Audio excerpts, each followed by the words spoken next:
Attention chiropractors, slayers of subluxation, unleashers of the imprisoned impulse. I am Dr. Anthony Pellegrino, and welcome to this week's edition of the Chiropractic Research Breakdown, where each week we empower you with the ammo and certainty necessary to change the health of your community from the inside out. I'm really excited about 3 different articles we're going over today. All of them make me happy. First is going to be looking at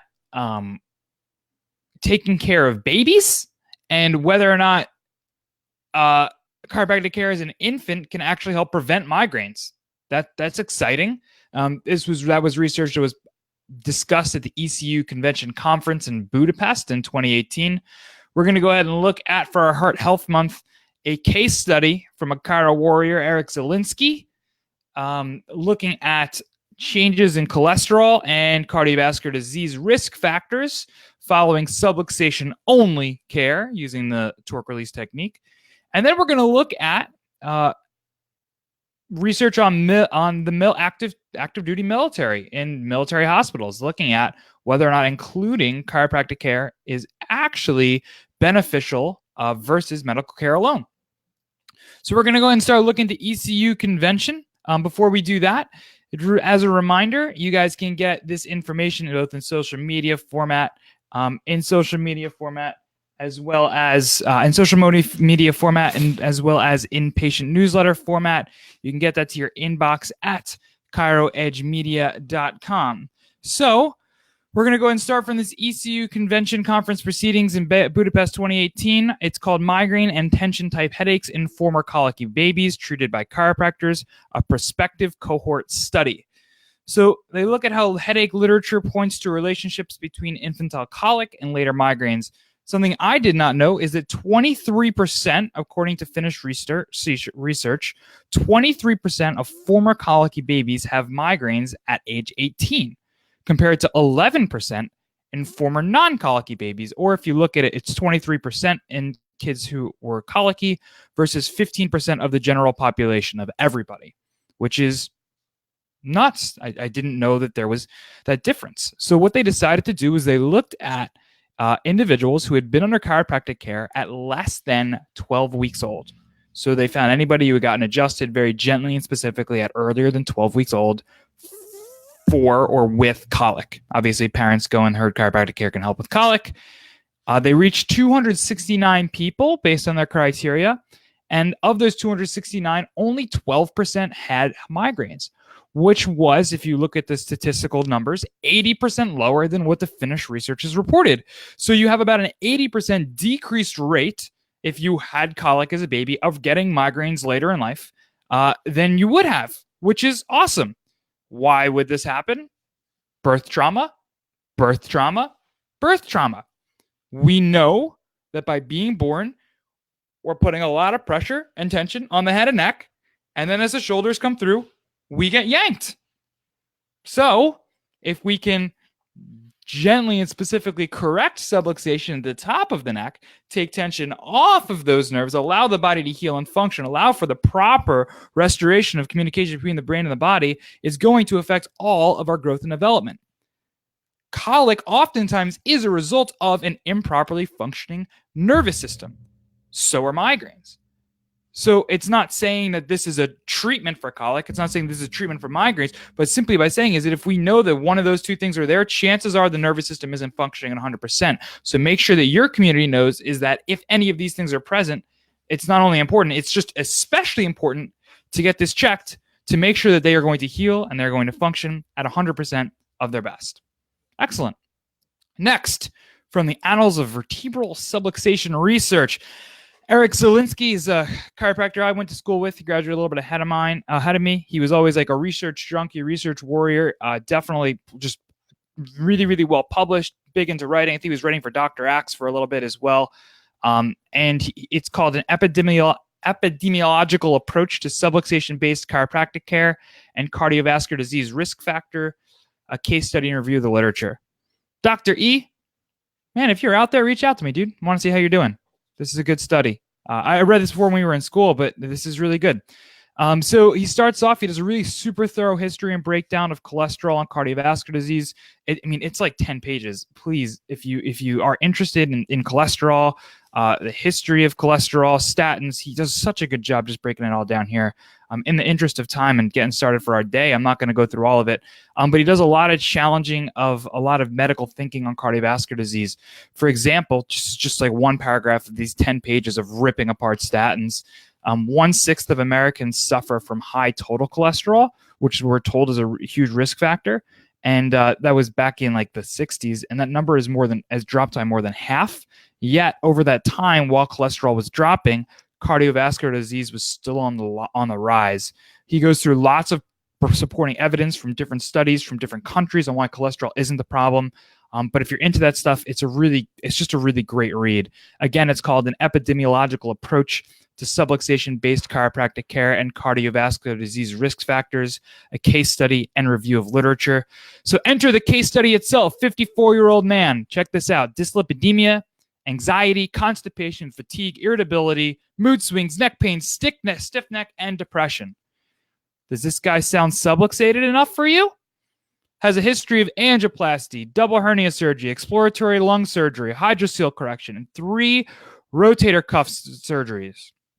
He was diagnosed and started taking medications for high cholesterol 12 years prior to he ever experienced a heart attack. So it looks like that stuff was really working for him, right?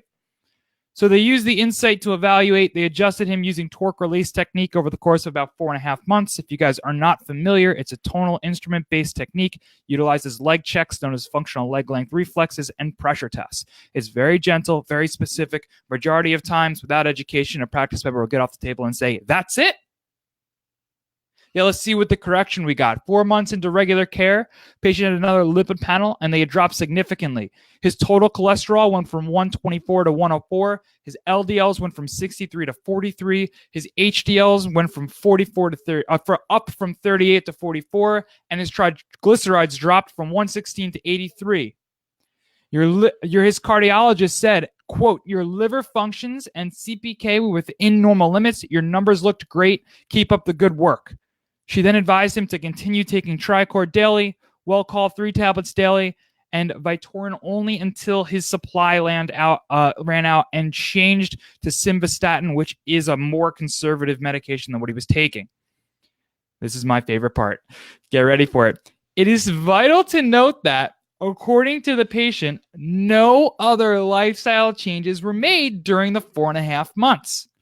1 month after receiving care, he wrote in a wellness program analysis, "I feel so much better and relaxed." They used the insight. They saw huge changes and from going from being in a chronic sympathetic state to parasympathetic or to more balanced state. It's amazing what happens when we correct subluxation and it shifts us there. This is absolutely amazing. This is exactly what we want to see. Make sure you read that because we're going to go. He dives deep into the inflammation process and how subluxation relates to that, and something that's really valuable for you.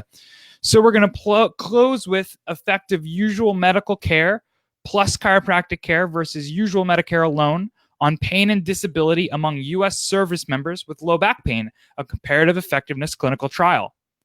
Low back pain is one of the most common reasons members seek medical care, military service members seek medical care, and one of the most likely conditions to interrupt combat duty. This is from the Open Journal of the American Medical Association. They say the U.S. opioid crisis creates an urgent need to evaluate cost effectiveness and low-risk non-pharmacological treatments. Chiropractic care is currently, at the time of writing, available at 66 military health treatments facilities worldwide. 66. Unbelievable that that's how few there are. And shows promise in treatment of acute low back pain. So they looked at care provided at 2 large military medical centers in Bethesda, Maryland, and San Diego, and a smaller one in Pensacola. 750 military service members were selected. Half were put into the regular intervention group, which included just self-management advice, pharmacological pain treatment, PT, or pain clinic referral. And then half did all of that, plus chiropractic care. As many as 12 visits throughout 12 weeks, which is nothing. Spinal manipulative therapy, again, it's in JAMA. So, I mean, of course, chiropractors are going to do whatever they can to get it in there. So they're going to say SMT. In the low back and adjacent regions, they said treatment decisions regarding manipulation type, location, and direction were based on patient diagnoses, based on their evaluation. This is nuts. Because even in JAMA, in the Journal of the American Medical Association, the research that published is still more specific than the nonsense that comes out of the Journal of Chiropractic Medicine, where we just randomly manipulated the atlas. Yes, I am still bitter about that. Please do a flippant evaluation when you do research. Find a vector, find a location, and adjust it appropriately. If JAMA can do it, you can do it. All right. So also included there was rehab exercise, interferential current therapy, ultrasound therapy, cryotherapy, superficial heat, and other manual therapies. Hate that they're including that with chiropractic, but since PT was available in the regular group as well and chiropractic was not, I'm assuming that since those things, rehab, interferential current, ultrasound, cryotherapy, superficial heat, and other manual therapies, since those are actually physical therapy and not chiropractic, I don't know why they're mentioned because they should be available to the physical therapy group as well. So over the course of 12 weeks, which once again, the people could receive a maximum of 12 chiropractic visits, they found that both usual medical care alone and usual medical care plus chiropractic care saw improvements of low back pain and disability. However, overall numbers and at every location, what they found was significantly better improvements in people who had both usual medical care and chiropractic care over usual medical care alone. They also had a greater satisfaction rate. So take that with you. Know the amazing change you're going to bring to your community this week. Once again, I'm Dr. Anthony Pellegrino from ChiroEdge. This was another week of your chiropractic research breakdown. Jump on chiroedgemedia.com and you can get all of this information in patient newsletter format for a 2-week trial. Try that again, chiroedgemedia.com, so that you can get all of this information in patient newsletter format for a 2-week trial straight to your inbox every Sunday night. Thank you. I love you. Keep slaying those subluxations.